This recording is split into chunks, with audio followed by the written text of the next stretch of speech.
Konnichiwa minasan.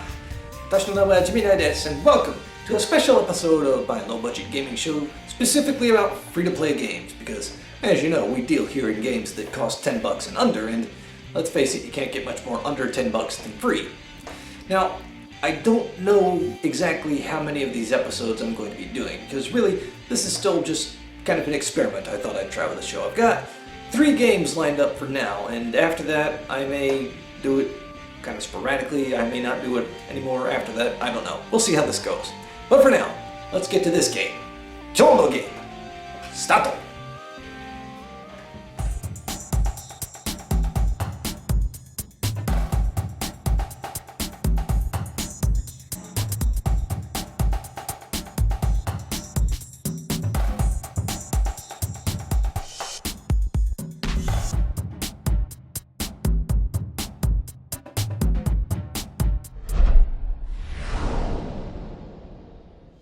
TERA, which for the curious among you is an acronym which stands for the Exiled Realm of Arborea, was originally developed by the Korean-based company Bluehole Studio.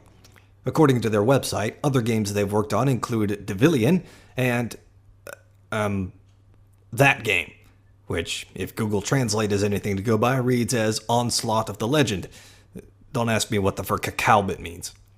Seriously, if anyone watching this is fluent in Korean, let me know what that actually says and if I got anywhere close with the translation. I barely understand Japanese at the moment, but I've been trying to teach myself. I've got no clue on anything Korean. Moving a little closer to home, the game was published in several countries, but in North America the game was released by En Masse Entertainment in 2012. En Masse have also published another Windows game called ZMR, Zombies, Monsters, Robots, as well as Fruit Attacks and Pocket Platoons, both of those being mobile games. As of the recording of this video, the latest expansion to the game is Fate of Arun, released in December of 2014. Like just about any MMORPG out there, the first thing you'll do when starting a new game is set up a new character. There don't appear to be any factions to deal with, like in games such as World of Warcraft. Every race is instead a member of the Valkyon Federation. There are 7 races and 10 classes to choose from. You can pick any race you want, but not every class is available to every race. The Reaper, for example, is only available to Eileen, or is it Ellen, or Elin? Anyway, on top of that, you can only create a Reaper if you already have a level 40 character. The newest class, the Gunner, is only available to High Elf and Castanic females, but unlike the Reaper, you can create a Gunner whenever you want. Once you've set your race and your class, you'll be able to do a little bit of customization with your character, though mainly with the head, outfit, and voice. Before we go any further, I should probably repeat a phrase I used at the end of the background segment. See, with this being an MMORPG, naturally there's bound to be tons of changes, expansions, patches, and updates throughout the game's lifetime. That's definitely evident in the case of TERA, as a lot of the things in the game were changed while I was working on the episode. It's all part of a patch the game recently released called The Lost Isle, so at the very least, as of the recording of this episode, here's what I know about the gameplay. You start your adventure on Stepstone Isle.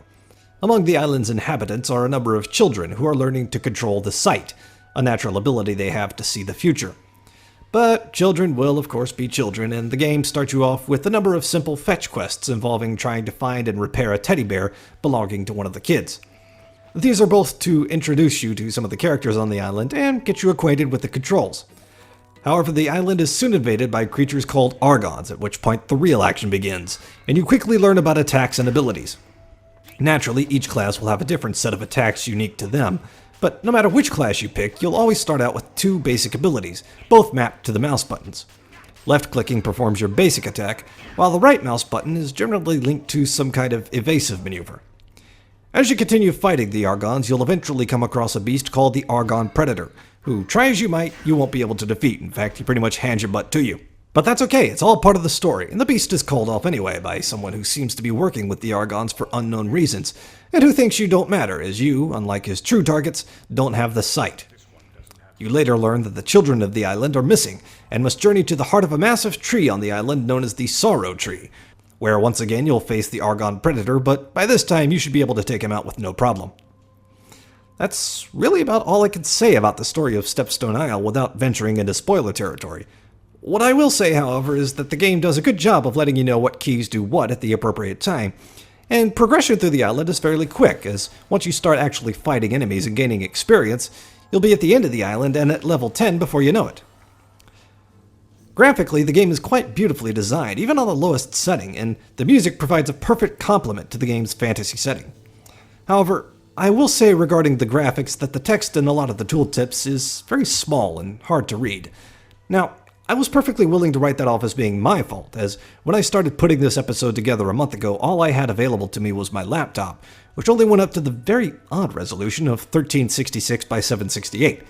But as you may have noticed at the beginning of the show, I recently got myself, among other things, a new monitor, complete with 1920 by 1080 resolution, and even on that, the text is a little on the small side. Not as bad as on my laptop, but still a little small and still worth mentioning. Enemies in the game respawn very quickly indeed, which can be good or bad, because on the one hand it means less waiting time when you're trying to grind and get gold or crafting material, for example, but on the other hand, it means more often than not they'll respawn when you're in the middle of doing something, like fighting another enemy or picking up dropped items. Many times I'll have killed an enemy and moved on to another one only for the enemy I killed to respawn seconds later and start fighting me again. So, just how free is this free-to-play game?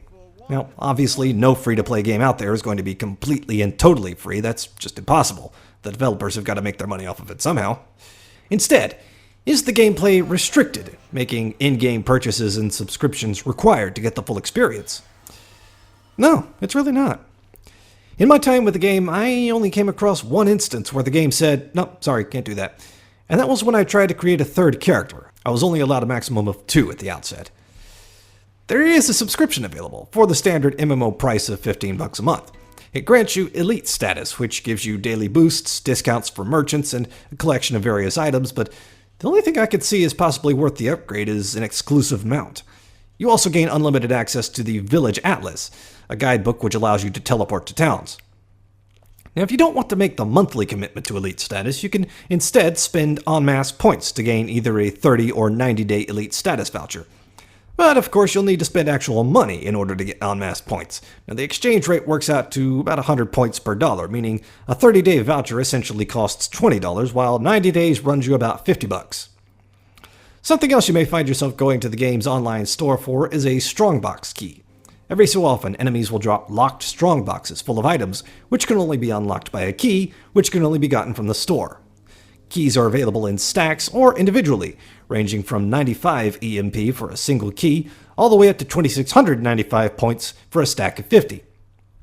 Remember the Village Atlas? That's also available in the store. It costs 495 points. However, getting it from the store rather than upgrading to Elite status means you only have access to it for 7 days. Lastly, you can buy additional character slots, also for 495 points, up to a maximum of 13 per server. All in all, not a bad little game this, TERA. Would it be better with friends? Perhaps, but I don't think you'll be too disappointed with playing it alone either.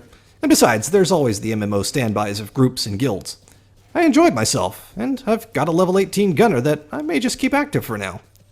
As far as free-to-play restrictions are concerned, I'd say this is one of the freest free-to-plays out there. There are 1 or 2 things I'd probably change about the game if I could, mostly nitpicky things. For instance, when dealing with a merchant, you can only place 8 items in a cart at a time when selling or presumably buying. I say presumably because I haven't actually bought anything from a merchant yet, but still, that can get a little annoying if you have a backpack full of items you're trying to get rid of. But really, I can't think of any major complaints to level at the game at all. TERA is available on Steam, and of course you can download it from the game's website as well. Go and give it a try. Alright, my loyal viewers. You know, both of you.